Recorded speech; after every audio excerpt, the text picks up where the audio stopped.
Have you ever pondered how small is too small in the universe? To answer that, we need to dive into the intriguing world of quantum physics and introduce the concept of the Planck scale. This is the smallest measurable unit in the universe, according to our current understanding. Named after Max Planck, the pioneering physicist who first proposed it, the Planck scale is mind-bogglingly tiny. How tiny, you ask? Well, let's use some basic arithmetic to get a sense of it. If a particle or a quantum string were as long as a Planck length, it would take more than 1 quadrillion, or 1,000 trillion of them, end to end to span the width of a single human hair. That's a whole lot of zeros. Now, that's small. But what if we could go even smaller? Stay tuned as we probe the Planck scale and beyond. Imagine subdividing the Planck length, already unimaginably tiny, into even smaller units. Let's take a moment to wrap our minds around this idea. The Planck length is the smallest unit of measurement that has any meaning in physics, and it's so small that it's nearly impossible to visualize. Yet, what if we could break it down even further?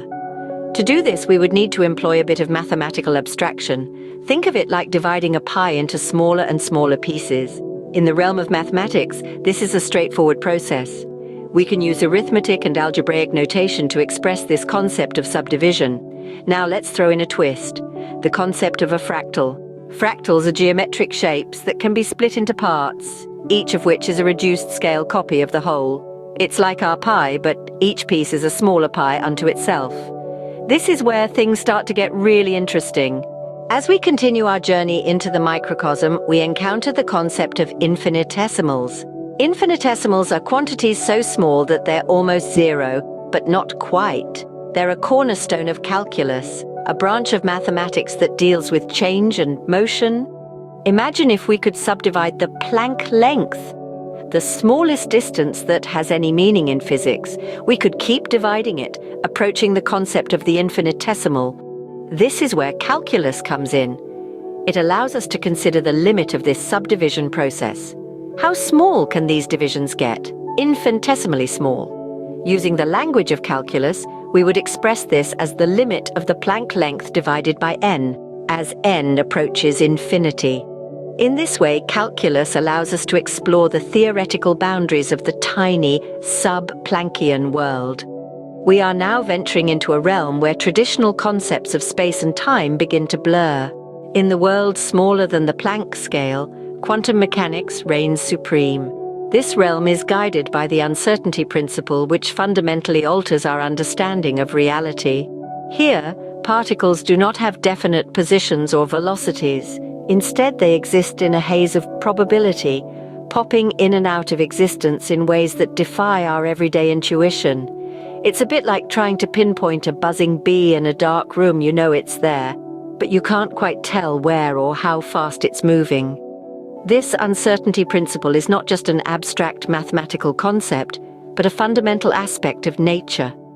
It governs the behavior of particles at sub-Planckian scales, leading to a world of jittery, fluctuating energy known as quantum foam.